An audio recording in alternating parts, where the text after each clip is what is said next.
Hello, and welcome to Lore Watch, a roundtable freeform discussion about lore and our favorite media. I'm your host, Joe Perez, one of several lore-focused folks, and I've got with me my high-rolling compatriot, Matt Rossi. How you doing today, Matt? I am full of strange feelings because we are going to talk about the most complex Fallout game of all time. Yeah, the game that we're going to be talking about is going to be Fallout New Vegas, which is absolutely one of the most wild rides, I think, in all of the Fallout games. When Matt says that it is complicated, he is not wrong. If anything, underselling it. When I say complex is like, wow, this sentence has like 3 commas in it. Fallout New Vegas is not that. Fallout New Vegas is, what did you just do? What did you just say? What's going on over here? And we're not even going to be able to cover all of it because of our time limitation. Like, there is so much in this game that an hour is not enough. 2 hours might not even be enough to completely summarize everything. We're going to do our best, and we're going to try to hit the highlights and why it's important, not just for the future games that release after it, but also for the Fallout TV show and the upcoming second season in particular. Mm-hmm. So this game has one of the, at the time, very gut-punchy intros to a video game where you, as a courier for the Mojave Express, a service that, well, does exactly what it says on the tin. You basically work to deliver stuff between various organizations, whether it's drop boxes or things. You are the Pony Express. You are literally the Pony Express. Yeah, think of it as like, in the wasteland, there is no reliable mail system, but stuff still needs to get places. And sometimes it's caravans, like the caravans handle the big stuff, but sometimes something needs to get there faster, and it's a smaller shipment. It's not huge amounts of water or whatever. It's, in this case, a platinum chip. A platinum poker chip, to be specific. It's one of those things where, keep in mind, and I'm going to frame this, the couriers that are chosen, or the couriers that make the cut to become members of the Mojave Express, are survivalists. These are people that have trained or have accepted their role, knowing that they have to basically scrimp and do whatever they need to survive, moving from place to place. Even though the wasteland has been improving over the course of these last several decades, it's still a highly dangerous place. And so being able to survive is paramount for individuals that want to take on this role. So the platinum chip, I guess we're going to get into that, but yeah, we'll explain it in a bit. You are tasked with bringing this particular package specifically to the entrance of the Vegas Strip, which is its own thing. It's its own society still. We've talked about this a little bit in previous episodes. But before you can deliver this package, you are ambushed by a man in a checkered suit and a couple of great cons just outside of Good Springs. They take the platinum chip off of you and, like a good old school mobster movie, put 2 in your head and bury you in a shallow grave. They then take off with the platinum chip to Lord knows where. But you are not left to die. Well, you are left for dead, but you're dug up by a Securitron named Victor, who digs you up for some reason. And Could he be any more enigmatic? And brings you to, I have to make that joke.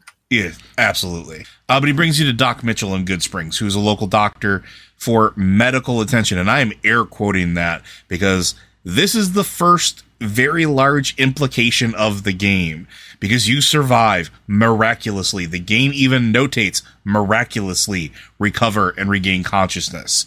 And this is where you get to make your character like you would in all the other games. Your physical and mental condition, as well as your specials, get selected here. And you get yourself a nice brand new, and I'm air quoting brand new, Pip-Boy 3000.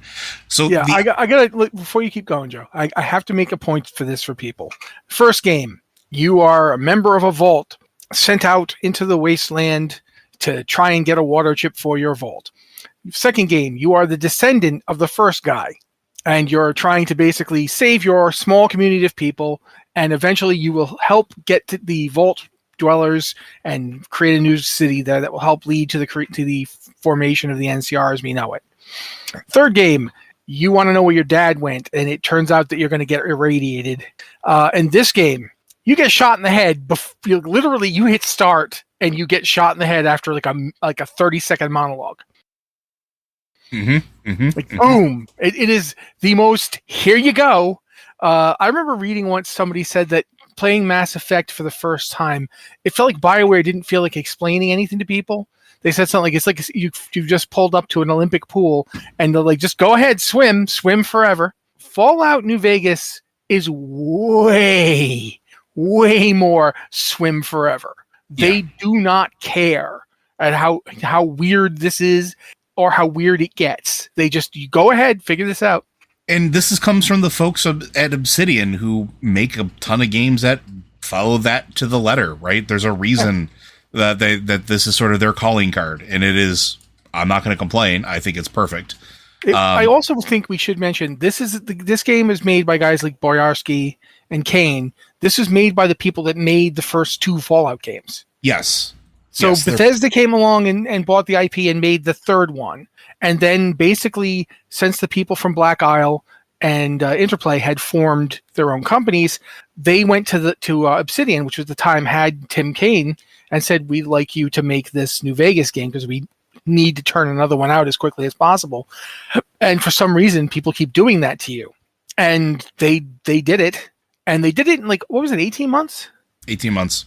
Yeah. So kudos for the fact that this game is as complex as it is nothing short of a miracle. And to be fair, it wasn't a game that released bug-free as you would expect. As a matter of fact, there were several people that, myself included, at this next part that we're going to talk about, couldn't get past the quest to get out of Good Springs.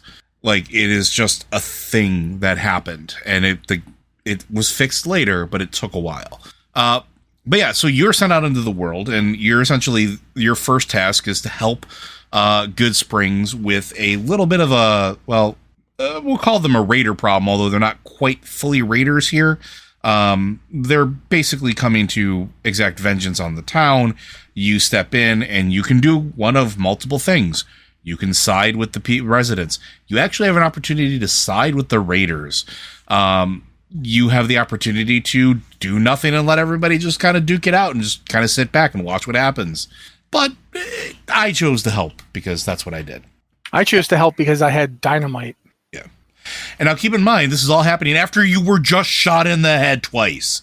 Which is why I think I had such an unrestrained sense of no self-preservation and no survival instinct at this point. So I thought throwing lit dynamite at these people was a good idea. Absolutely. Now, when I say that this is the first big implication of the game, I think that I might not be selling it fully. This is the first thing that folks argue about at the game. How could you have possibly survived 2 point-blank shots to the head? Well, this is where theory dictates that, going back to the first 3 episodes we did of this, that you are highly infected with the FEV, just like pretty much everything is in the Wasteland at some level. You are like Walking Dead levels of infected when it comes to it. And you getting shot in the head doesn't actually kill you because you sort of regenerate through it much in the same way that a ghoul would. If you've seen in the series, the Fallout TV series, the guy who is not a ghoul, and he doesn't seem to be a super mutant, but he regenerates from gunshots, think that. Yeah, where he's sitting there and saying, I think you might be a ghoul. Oh, no, I gotta go, son. And he takes off. Yeah. He doesn't look like a ghoul, but he's got that regenerative properties. And that is the theory that this might be the first sign of ghoulification. It would make sense. Yeah. But it's never addressed. It is never talked about outside of this. So once you get outside of Doc Mitchell's house, you have basically follow up on your only clue, which is trying to find the original recipient of the Platinum Chip, which is the owner of the local Mojave Express building, John Nash, in Primm, for anything about the men that attacked you. You find that this town is under attack by powder gangers. The same guys that attacked Good Springs, by the way. The same guys that attacked Good Springs. These are the major gang power right now in this particular area. And they're also, it should be pointed out that they come from a prison that the NCR built and was keeping prisoners in and using them in a press gang. They were literally using these guys to like the old got a ball and chain on your leg, doing dynamiting and mining, and they used the dynamite and got loose. That's why they call the powder gangers. So this is partially an NCR problem. Which makes sense because, well, who are they fighting when you first meet them? NCR Republic soldiers. And, well, they're sort of there. And they kind of talk you through it where you can ask them, why aren't you intervening? And they'll say it's outside of their jurisdiction. So you likely are going to help them. You get through this. I'm skipping over some stuff. I don't think there's really anything really important here because what this is meant to do is introduce you to the current power struggle, in particular with the new California Republic, because the NCR is definitely having its own trouble. Yeah, the NCR in the Mojave is overextended. Multiple of your companions, I know that Rose does. Cassidy. Cassidy makes the point. Cassidy's the Merc, not the Merc, the sniper one, right? Yep, that is correct. And what's the woman? Is her name Rose? Roso something? I think so. It's been a long time. But she's also makes the point, because she's a caravaner, that the NCR does not have the forces to actually control this region. They have the forces to put up a fight anywhere in the region, but that's it. They can't hold it. This is a key thing to keep in mind as you move through the story. And that's when you also, as you're doing, I'm going to shut up after this and let you go for a bit more. No, go ahead. Keep going. As you're doing the whole area to get into Prim, to find out, what you can about the Mojave chip, to find out why there's a little robot following you, because there's a little robot following you, and it keeps saying weird things to you. And if you let it go long enough, it will start saying things about Enclave research to you. And it's like, what's up with the robot and why is it following me? And so that's happening. But you will eventually find out when you go to Prim that at the same time, there's something going on in another nearby town whose name completely escapes me. And you go there. Lipton. Thank you.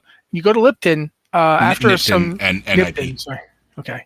When you go to Nipton, you find out that there's another power faction in the area that's giving the NCR all this trouble. And it's called Caesar's Legion. Kaiser's Legion, sir. Sometimes they're called Caesar's Legion by people, man. They're called both in the game. That's why I'm making the joke. Yeah, it is. It's real difficult because, they never call him Caesar's. They always call him Kaiser. So it's weird that sometimes they call it Caesar's Legion. Sometimes they call it Kaiser's Legion. And people in the Legion do this.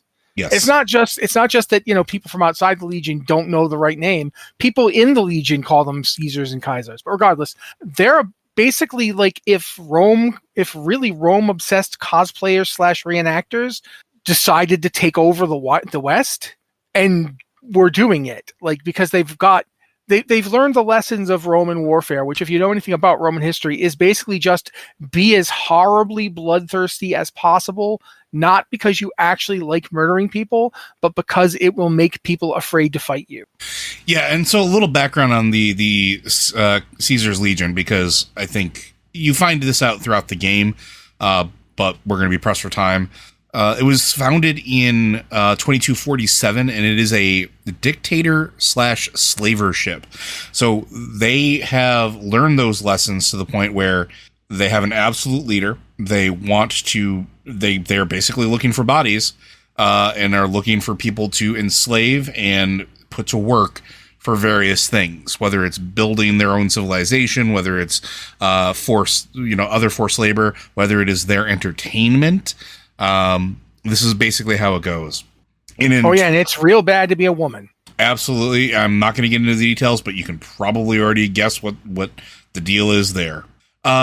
So this is the introduction to that particular power struggle, because these are the players. Well, almost all of the players, because there is a fourth faction that you'll get into after you kind of get these ones established, and I believe it's in Boulder City. Am I right with that one? Are you talking about the Boomers? Not the Boomers. I'm talking about the actual house. Oh no, the house isn't in. That's not here. House is literally right when you get to the gate of the Vegas Strip. Mm-hmm. That's the first time you meet. Well, oh no, technically the Securitron that dug you up is one of House's. Yeah, and you also learn about Benny, which is the person who jumped you. Yeah, you learn about Benny from the Great Khans, who are the ones that you're talking about. is it River City? It's not River City. I can't remember the name of that town. My God, it's been a long time. There are But so many. When you get up to that town, Boulder you City find out is the town that the Great Khans are in. Boulder, yeah, that's the Great Khans that were literally the ones there when you got shot, and they're both like, "How the heck are you still alive?" Because that's a thing that happens every time someone who sees you, who knows what happened to you, is like, "What the?" They you can basically just kill them. The Khans, you can just wipe them out. You can threaten them, and if you pass a check, you could successfully intimidate them. You can just straight up say, "Look, I don't care about you guys. I don't, you didn't shoot me. You're not really what I'm looking for here. I need to know where Benny went. So how's about you tell me where Benny went? We can go our separate ways, and the NCR troops outside won't kill you." And so whatever path you choose, I think there's even one more you can do, but I can't remember what it was. Whatever path you choose, you end up finding out that Benny took the chip and basically ditched them. Yeah, he didn't pay them. And that he's working for another faction. He's working for the... they learned that the man in the checkered suit is Benny, leader of the Chairman on the Strip. Yeah, which is essentially... It's kind of like, since it's a Vegas faction, it's essentially underneath House, but it's its own thing at the same time. Yeah. So you are basically taking off after Benny at this point because, well, that's your target. That's the man who killed you. And whether you help the Khans leave to their deaths at the hand of the NCR or you make it so that they don't die, doesn't matter. So you make your way to the Las Vegas Strip, and you are immediately contacted by Mr. House for a meeting at his particular private club called Lucky 38, where basically nobody is allowed to live or be in. It's this huge, massive structure where, on the Strip that is... It's a fortress. Let's be perfectly honest. It's got gouts of fire going on. It looks like Bowser lives here almost. Yeah, and it's got more Securitrons than you've seen anywhere else. It's got like dozens of them. Because it would seem that House is using everything by Securitrons. And as a matter of fact, the chairman, this group of, they're essentially Vegas style thugs that formed into a gang, were contacted and hired on by these Securitrons on behalf of House. So when you're in, you go to your meeting and it's about the platinum chip, right? Because House wants the platinum chip. Benny stole it from you. Benny then disappeared into the ether with the chip. And so you are tasked with this idea of, hey, listen, you can go and get it, right? You want revenge. I want the platinum chip. I was going to be the original recipient no matter what. You help me, I'll help you, but you're really more going to help me. Otherwise, you can go figure it out on your own and you have none of my resources. Doesn't really leave you a whole lot of options. So whether or not you... Go ahead. I was going to say, and what Joe is leading up to telling you that basically this game is one of those games that everything you do can lead to multiple denouement, for lack of a better word, because I like to sound fancy and French about it. But you can make a lot of choices, and those choices can snowball, and you can end up wildly different endings in wildly different places because of the choices you made. Yeah, and this is one of those points where it becomes very, like, this is where the diverging paths really start. Because now you've finally been introduced to all of the players. It's the end of Act 1 at this point. So your options are all before you, and most of your decisions here, the ones you've made so far, don't have a large impact on the ending of the story. However, you're now into the territory of everything you do, every choice you make is going to matter now, because we talk about the WoW rep grinds on the main podcast a lot. Fallout New Vegas has rep grinds, because each of these factions that you have now been introduced to have the ability for you to earn reputation with them. So you can go and do tasks for the NCR and you'll get more support from them. Different quests will open up that will modify how the story plays out. You can work with Mr. House. That changes things drastically. You could also work with, you could go with Kaisar's Legion, and that drastically changes what you have access to. Go ahead. And there's my favorite ending, which is where you betray everyone. Yes. And this one, I like to mention it because Benny Benny was planning on doing this. The reason he ambushed you and took the chip and killed you was because he wanted to do what you end up doing. He'd gotten a Securitron that he's calling the Yes Man. He'd hacked it somehow. Apparently, Benny either knew a good hacker or was one. The game never actually explains this to my knowledge. It might be on a data pad somewhere or something. I never saw an explanation of it. But he managed to reprogram it so that Yes Man would say yes to anything. He would literally just do anything you told him. Like he might tell you if it's a bad idea, but he'd still do it. And using Benny, you could plug in the Platinum chip, just like House was going to do, but Benny would Yes Man would take over the Securitron network. And that's important because the Securitron network is the big part of House's plan. See, the Platinum chip, do you want to talk about it? Because I've kind of jumped in here and you were going. No, go ahead. I've talked a lot. The Platinum chip wasn't just a fancy poker chip.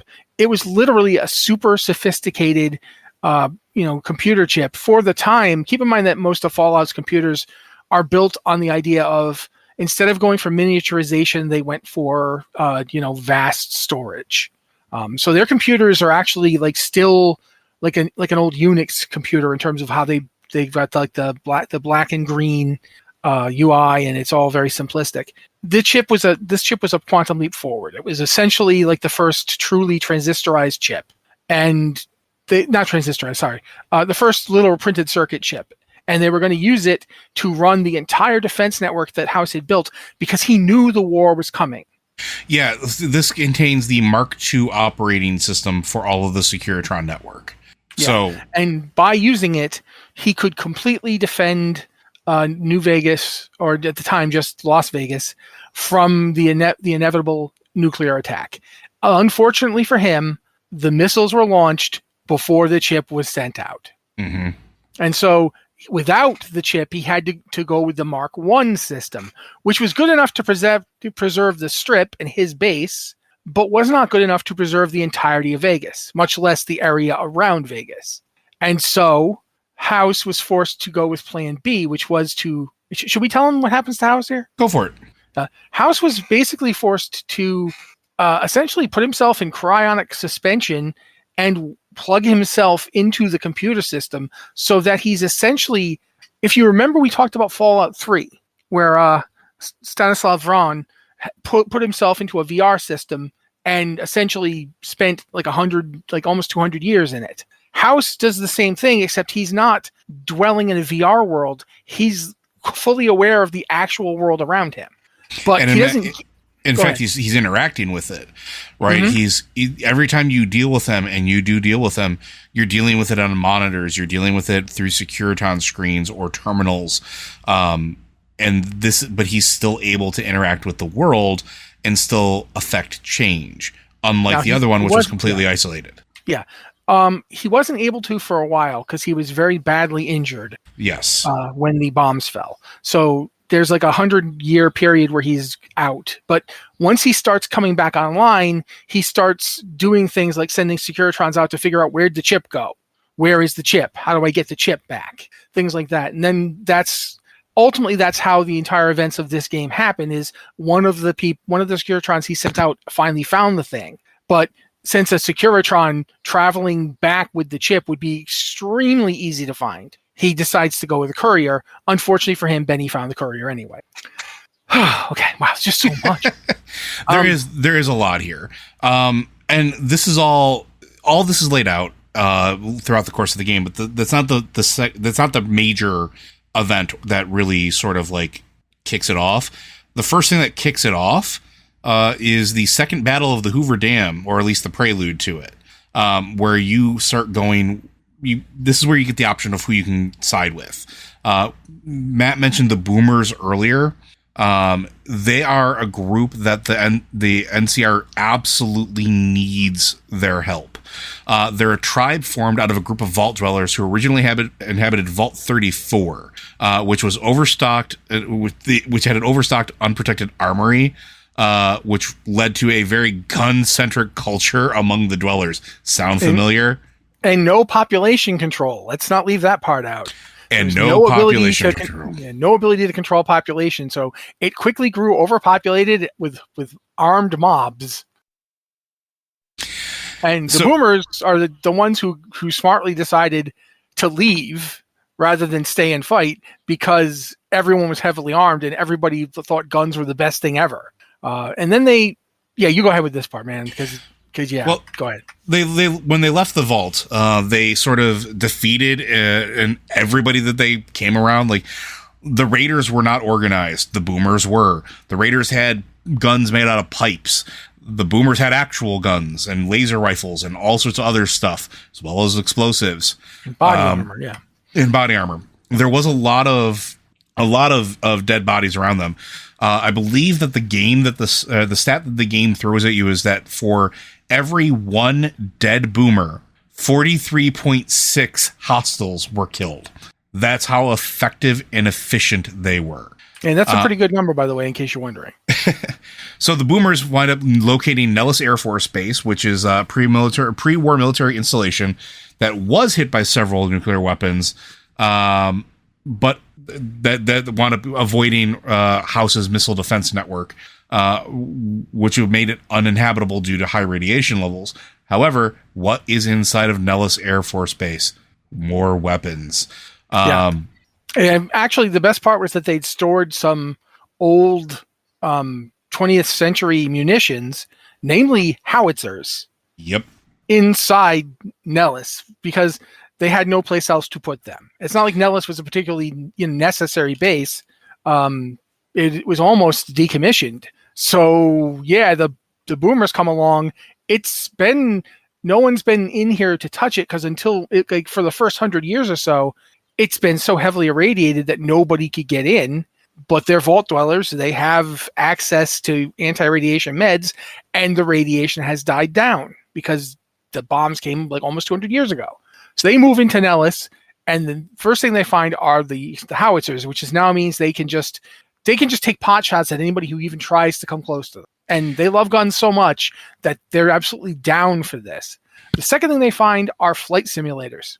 Similar again, similar to the VR hats that Stanislav Braun was using, or the ones you use to pilot a power armor suit in the Operation Anchorage DLC in Fallout 3. And with those, they train themselves in how to fly, but they don't have any planes except one they know about. There's a crashed B-29 bomber in Lake Mead that they find a file on. And that becomes the sole focus of their efforts, because that's something we don't see a lot of or any of in the Fallout series is air superiority if you are not a dirigible or a hovercraft by the Brotherhood. Yeah, it's basically vertibirds, some dirigibles. That's the kind of stuff. The B-29 is literally the flying fortress. It's the plane that would fly over occupied Nazi Germany and just drop bombs on them. It is the boomers' dream to get this thing. And they happen to be in an Air Force base that they happen to patch all the security holes on. Yeah. And they happen to be pretty dang good at repairing things. And they've got all the materials to basically manufacture aircraft parts. Yes. They are an interesting society as well, because they sort of prosper. They grow their own crops. They are isolated, but they like in such a way that nobody can go near them. They're sort of good, which is why the NCR needs them. But they also are paranoid. And when Matt says that they're willing for a fight, he's not wrong. So if they see somebody even kind of approaching, they begin lobbing like 60 millimeter shells at them. These guys are not messing around. Which is how they got the nickname Boomers, by the way. They don't call themselves Boomers. The locals of New Vegas call them Boomers. They don't mind the name as long as people kept their distance. But they're pretty xenophobic.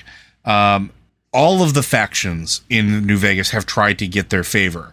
Mr. House, the three families, which we've talked about before, NCR or Caesar's Legion. And each one of them has the same response. You can actually start helping at this point in the prelude to the Hoover Dam, start trying to curry favor with them. Yeah. Go ahead. I was just saying yes. Yeah. I was agreeing with you. Yeah, so you're tasked with basically going to the airbase, going to Nellis airbase, find out how to avoid the artillery, and then once you reach the gate, the boomers will actually take you to a meeting with their leader, Pearl, the oldest of the boomers, and she's actually surprisingly receptive to the courier, despite the other boomers' treatments of the outsiders, and she asks for your help. And this is another thing, you can gain faction rep with them because they want to get to that B-29 bomber. They want to resurrect it out of Lake Mead. So once they get it, which is your entire task, you can actually ask them to aid the NCR in the battle at the Hoover Dam. Or if you don't do that at all, the NCR doesn't have them when the battle kicks off. Yeah. And it's really interesting too, because there's like a bunch of twists and turns to this quest line. But the thing I love about it is that if you have the right skills, you can add to it to make the attempt to get the plane out of the ocean better, out of the lake. Sorry, and that's always cool to me. But you can get the plane and then just tell them, no, man, don't worry, nothing about no alliances with anybody. Do your own thing. Or you can be like, wouldn't you like to bomb Caesar's legions? Come on, we all want to bomb Caesar's legion, and they're kind of like, I mean, yeah. But to be fair, we want to bomb everybody else. But we could bomb those guys. Yeah, that's fair. And the best part is that when you're talking to the village elder, I can't remember her name is Pearl. Yep. Yeah. When Pearl's the elder of the boomers. Yeah. When you're talking to her, she comes right out and says, like, I'm using you. Like my people can't get to it. They can't get to a sticking point. They keep tripping all over themselves. I'm going to use you to motivate them. First, they're gonna hate your presence. They don't want you here.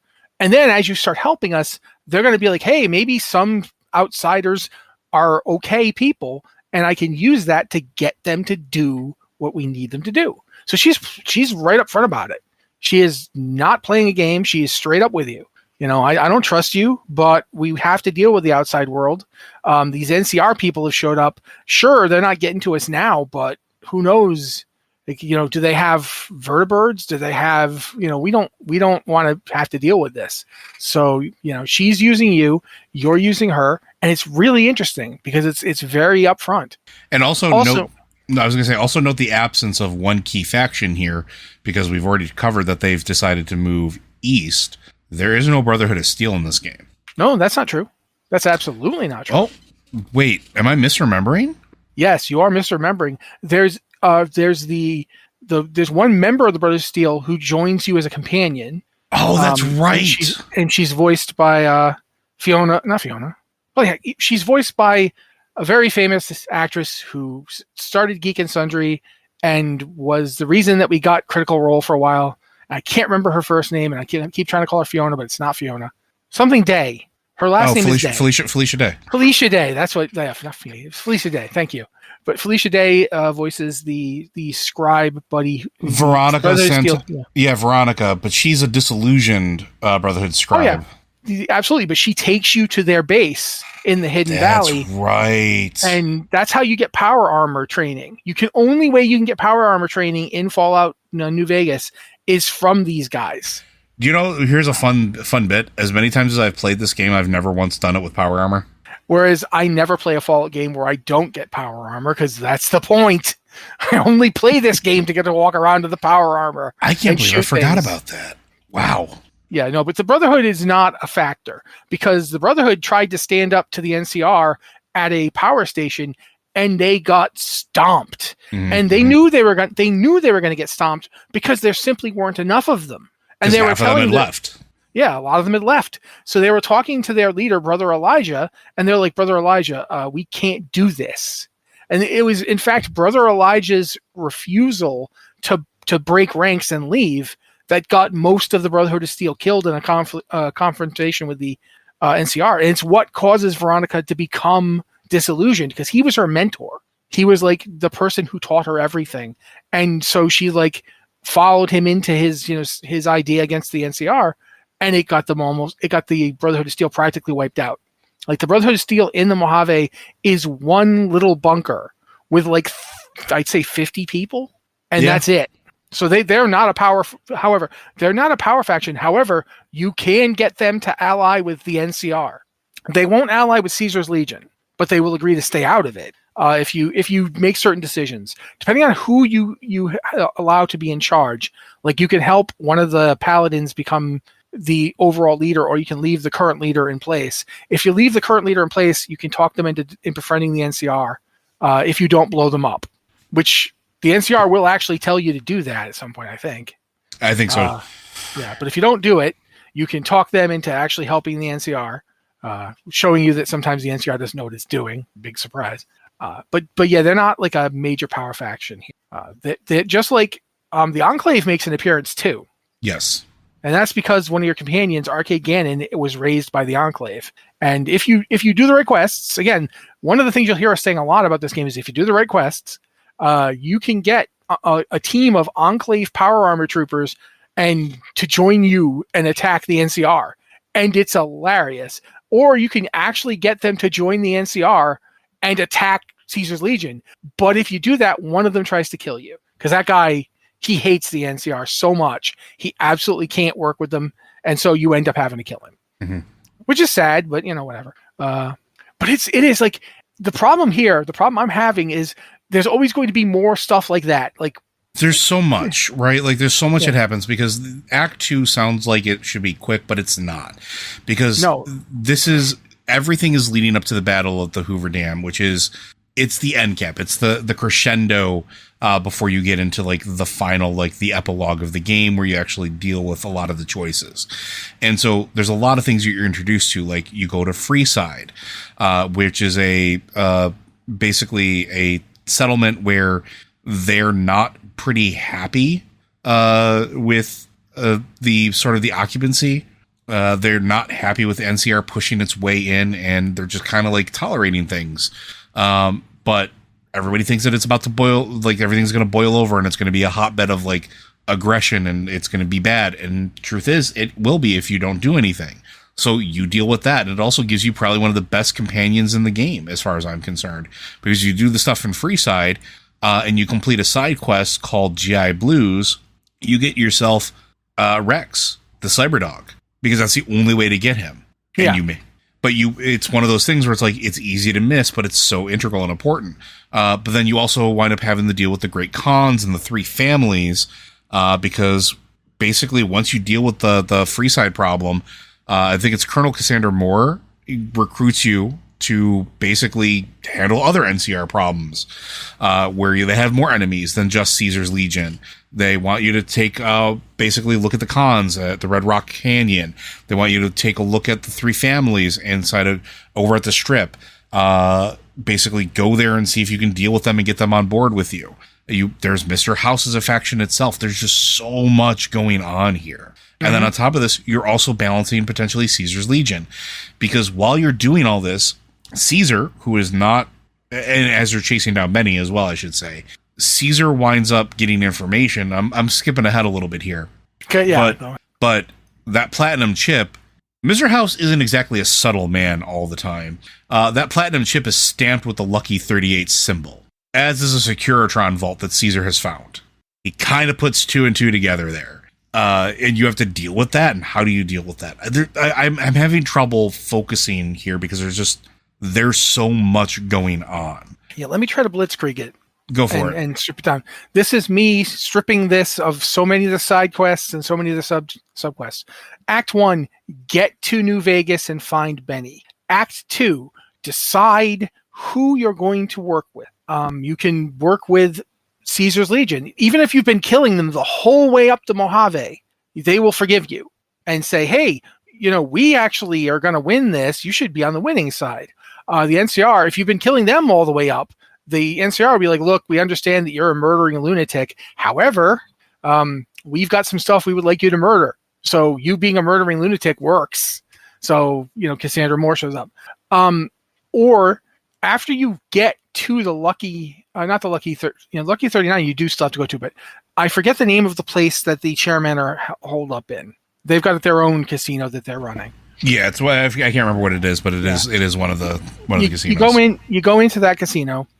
There's so many different ways to deal with the chairman and Benny. But you basically after you hook up with them, you convince Benny one way or another to give you the platinum chip, or you just take it off his body or what have you, you discover the Securitron that he has. You can just leave it there, do nothing with it, and continue on and pick one of the other factions. Or the Securitron named Yes Man, by the way. Yeah, we talked about Yes Man earlier. Yeah. Or you can get Yes Man and say, okay, what did Benny want? And Yes Man will just tell you, because he can't lie, and he just will tell you anything you want to know. He's been programmed to be just super helpful. So you'll be like, what was he doing? Oh, yeah, he was going to take the chip and use me to take control of the Lucky 39 and get control of the Securitrons out in the Securitron vault that the Legion's currently squatting on top of. And with those guys, because they're Mark IIs, and they would have the Mark II circuitry on them, would become a death machine, an empire killing, horde of 1,000 Securitrons that would just take out anything that tried to stop them. And you're like, okay. And here's where you can basically, you can side with one of these factions, and each of these factions has their problems. Like Mr. House, if you put Mr. House in charge of the Mojave, if you give him the chip, he will basically tell the NCR, you can stay where you are now, but that's it. Don't even try to come into Vegas. And don't consider yourselves the power in the Mojave. That's me. And he'll have the enormous Securitron army with which to back it up. So that's one ending to the game. If you back Caesar's Legion, of which there are 31 and change, by the way. Yeah. I'm just giving you the broad strokes here, guys. I'm not going into each different ending. If you decide to cure Caesar of his cancer, by the way, he has cancer. It turns out that Caesar, and this is something Arcade Gannon can tell you, Caesar is not some obsessed lunatic who loves Rome and thinks that he's actually a historian from the followers of the apocalypse. Mm-hmm. I can't remember his real name, but it does get said several times. One of the DLCs goes more into depth about this as well. But he basically decided, no. The Roman Empire worked because it was efficient. Not, the brutality wasn't because they loved brutality. It was because it was the quickest way to break people down. We need to reunite humanity. Then we can worry about like civil rights and laws and justice. First, we need to survive. So he made the Legion, and he's been conquering the West ever since. And he's now beelining for his biggest rival, which is the NCR. If the NCR is allowed to continue to exist, there's no way the Legion can win. It's essentially an existential question for the Legion. If they don't take out the NCR now, they're overextended too. They're not going to be able to hold on to what they've already conquered in the eastern, the places they just came from. They're not going to be able to expand. They can only survive by expanding. They're basically like capitalism in funny hats. They can't stop. They can't even take a moment to consolidate and get their controls secure, because if they're not expanding, everything's going to collapse. And so that's what they want. You can support them, in which case they essentially take over the Mojave, and you will have been put a group of fascists. And I literally mean that. They actually have Roman symbols with the fasces on them. These guys are fascists who basically, keep slaves and oppress everybody. You'll be putting them in charge of the Mojave, which isn't great. But as one person points out, at least all the caravans will make it on time now, because the raiders will be completely ruthlessly suppressed. So that's one thing you can do.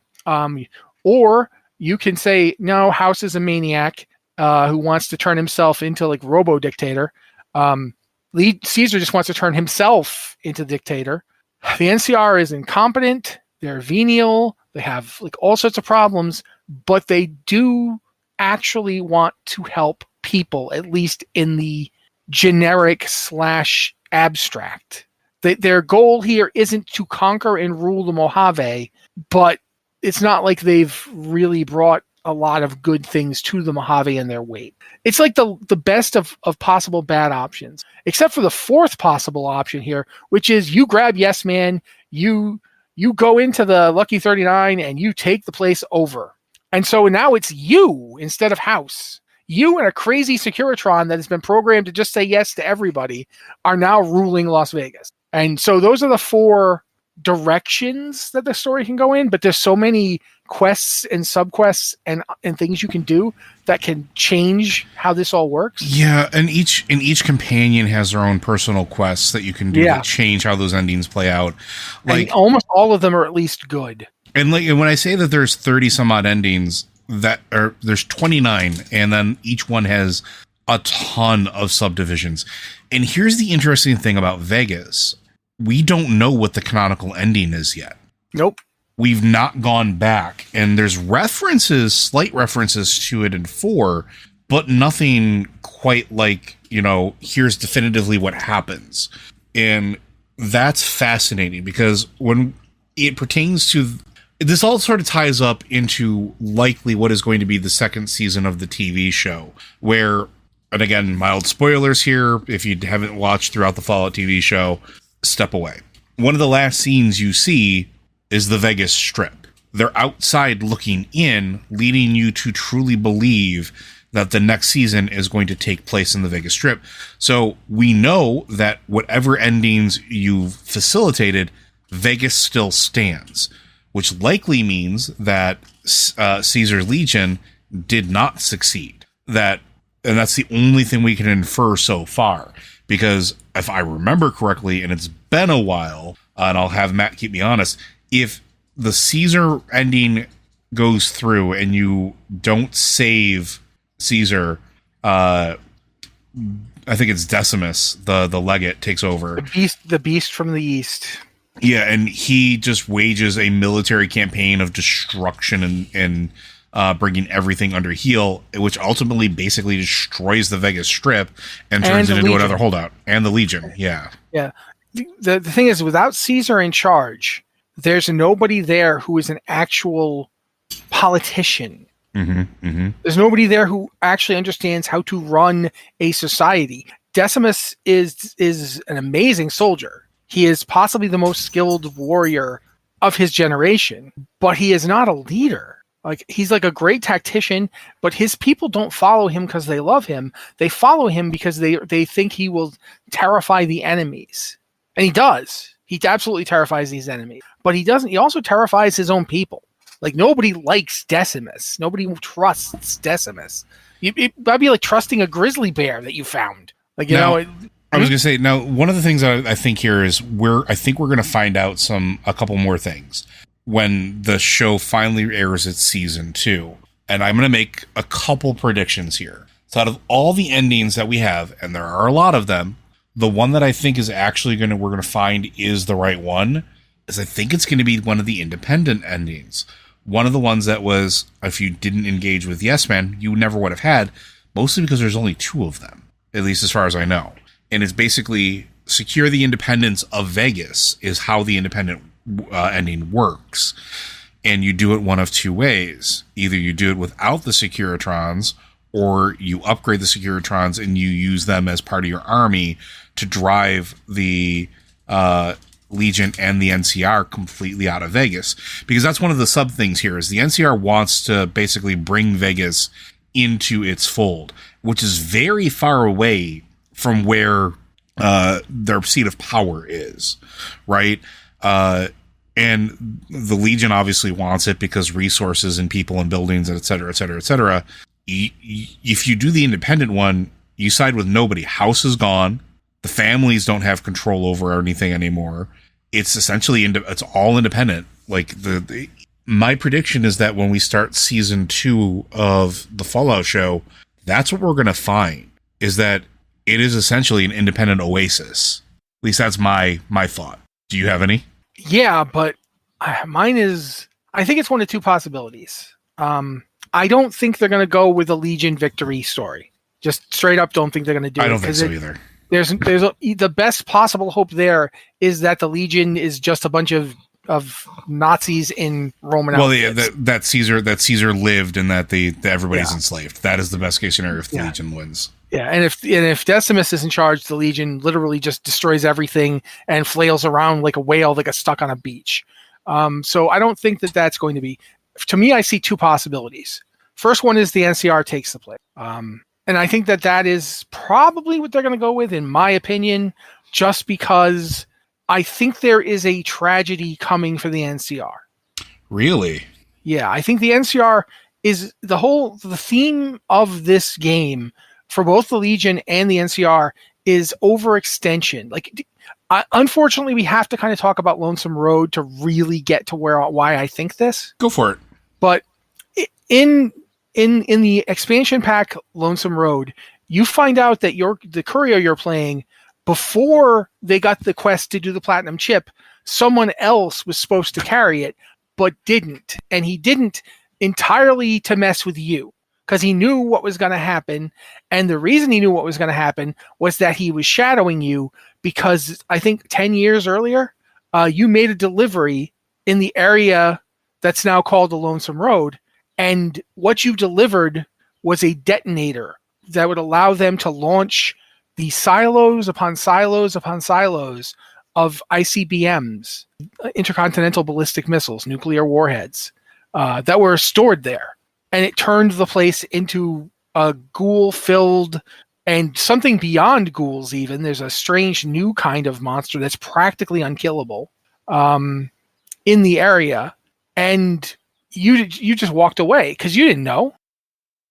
You just delivered an object. You got a delivery. You delivered the thing. You left. After you left, it got blown up, and you didn't even really know anything about it because you were off doing other deliveries. And the main antagonist of this is another courier, and I'm blanking on his name because it has been a couple of years, but he basically has been mentioned multiple times by this point, as he's wearing an old American flag jacket. And he contacts you throughout this game, and he's talking to you and talking about how you're both couriers, but how, what you never thought about the consequences of what you were delivering. You never thought about what you were doing. And at the end of it, you can talk to him, and you have three options. You can talk him down entirely. Like, his plan was to launch a bunch of nukes. Ulysses, by the way. Ulysses, thank you. His plan is to launch the nukes from inside these silos at both the NCR and the Legion. Because he used to work for the Legion. He doesn't respect the NCR at all, but he used to work for the Legion, so he knows they're horrible. But in order to do it, he needs your little robot friend that I told you about way back when. Because he has the Enclave codes, which are the original US military codes, which can unlock all these silos. And so he needs that robot in order to get what he wants. And so all of this has just been to get you to bring the robot to him so we can blow everything up. You can talk him down. You'll be like, look, this is not going to do what you think it's going to do. It's not going to address, the idea of responsibility. They're all going to be dead. And the people who don't die are just going to murder more other people because that's what we do. Look at the world around you. You can't make it better by making it worse again. And so you can talk him down. You can fight him and kill him. Or, and this is the one I always like, you can just say, go right ahead, launch him.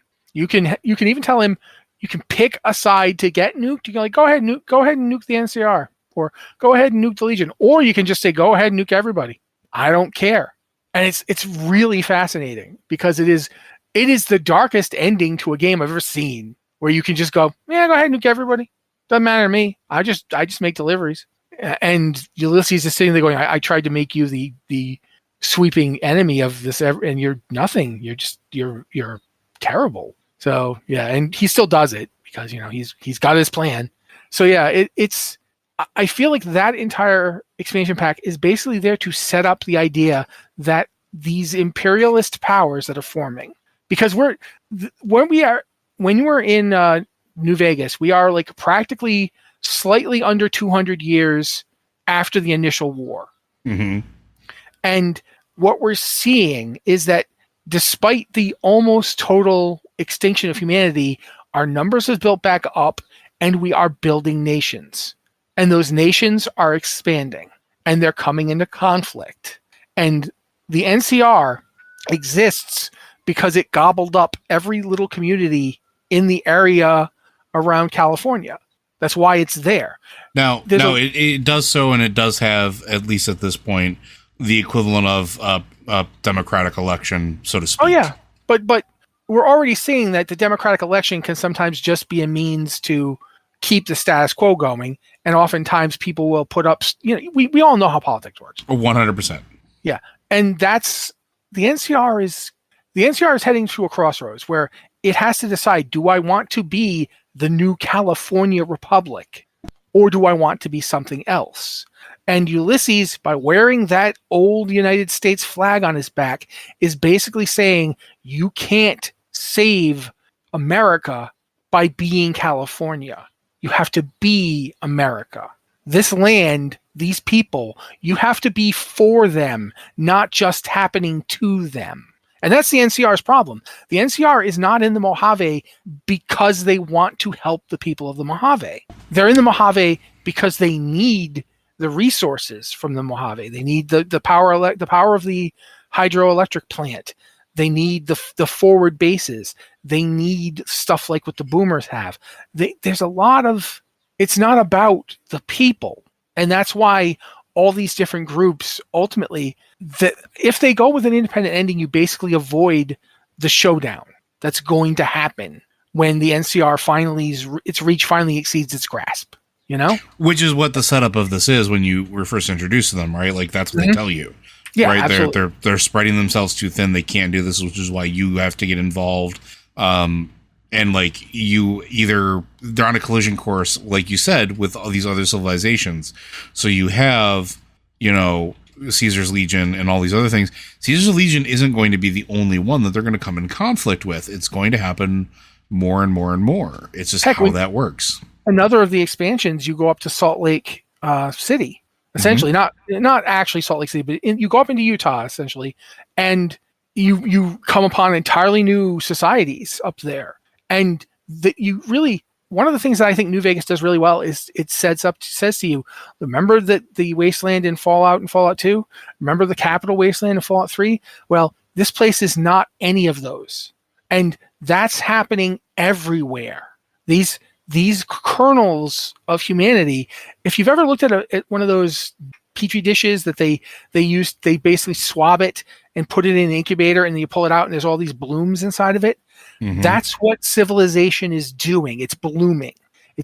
There are these pockets where it's strongest and now it's spreading out and the circles are intersecting. And when they intersect, there's conflict. And the NCR already basically pushed the Brotherhood of Steel out of the Mojave entirely. And they've put the ones in New California on notice. They're essentially like, you don't get in our way. The Brotherhood of Steel went all the way to the East Coast to avoid this. Mm-hmm. All of this is happening. And I think Fallout 4 shows you that even some places relatively population dense as the Boston area has multiple seats of power in it and multiple factions and all of this stuff is why I think that either you're going to get some variety of the independent ending or you're going to get the NCR. And money's on either. I think if you get the independent ending, it's going to be one where the NCR still has a presence in the Mojave. They just don't have Vegas. Yeah, which in all the endings that I think are possible, that's it. They leave. They leave the Vegas area, and that's their entire, that's what they wanted to do. Not if you actually give them the area. If you just straight up kill house for them and give them the platinum chip, they don't leave. Oh yeah, 100%. But that's also giving them that area. But I'm saying with the independent one, that is not an option. And the independent one, they're pushed out one way or another. Yeah, they leave. Right. Either house makes them leave or you make them leave.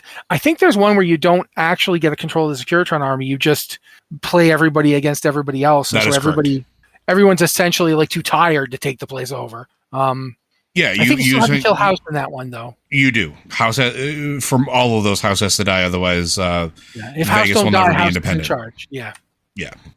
But I find it very fascinating, and I really enjoy it because I think this has the potential to be one of the cooler moments of storytelling, and it's also one of the things that really excited me watching the show in seeing that we were going to go to Vegas, right? Mm-hmm. Because we never got an ending. We never got a true canonical ending for Vegas. We never got an explanation of what happened there. And we finally are. We're finally going to get to see what's been happening on the West Coast. Because, again, the Bethesda games, 3 and 4, and even 76 have all been focused on the East Coast. We haven't been to the West in forever. And I think it's going to be absolutely fascinating because I think that's going to set things up for when we do get another Fallout game. And depending on where it is, because I don't think we know that they want to make another Fallout game, but I don't think they've mentioned where they want to position it yet. But I have a feeling if the show does well, we'll be back in the West. And we're going to be figuring out what happened there in the fallout from that. And it'll probably pick up either just before or just after the TV show, would be my guess. And again, this is the one game that Fallout New Vegas is probably my favorite one of the entire series. It mostly because there's just so much to do here. And it's one of the games that I highly recommend you take some time and play through and see what you think of it and what you think of how it fits into everything. Because again, it's that perfect traveling back to what Fallout 1 and Fallout 2 set up and showing you what's changed. It's been absolutely wonderful, or at least in my opinion. I mean, it's not my favorite, but it is. That's not me taking away anything from it. Mm-hmm. As a narrative exercise, it is magnificent. And if you are going to play it again, first off, please just relax about the graphics looking like that.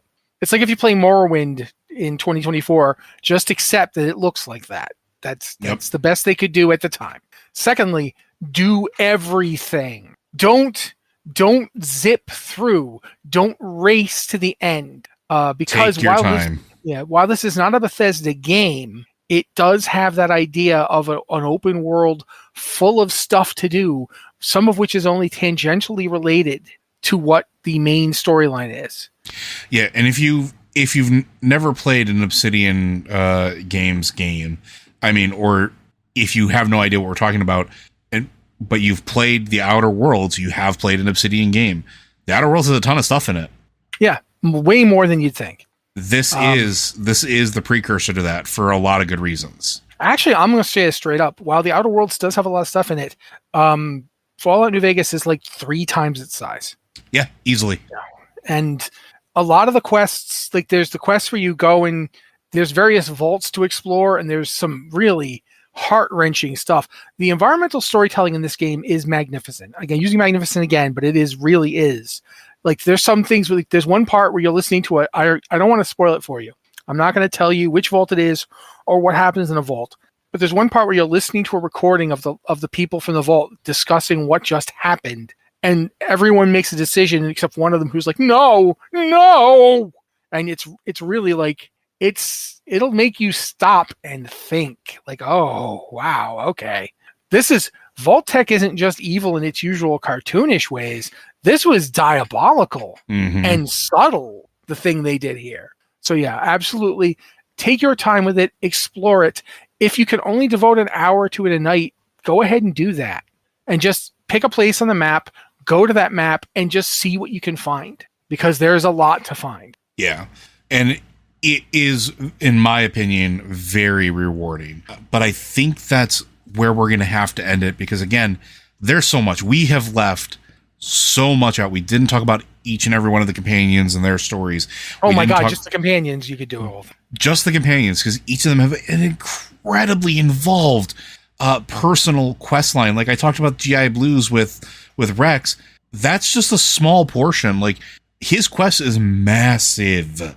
But all of them are. Like Lily Bowden, like the super mutant grandma. Like, doesn't that sound absolutely fascinating? It's one that I really recommend that people play, especially with us moving towards the second season of Fallout. Whenever that happens, this will give you a pretty good baseline, I think. Yeah. And I'm going to say now, if you skip Craig Boone, there's something wrong with you. I agree.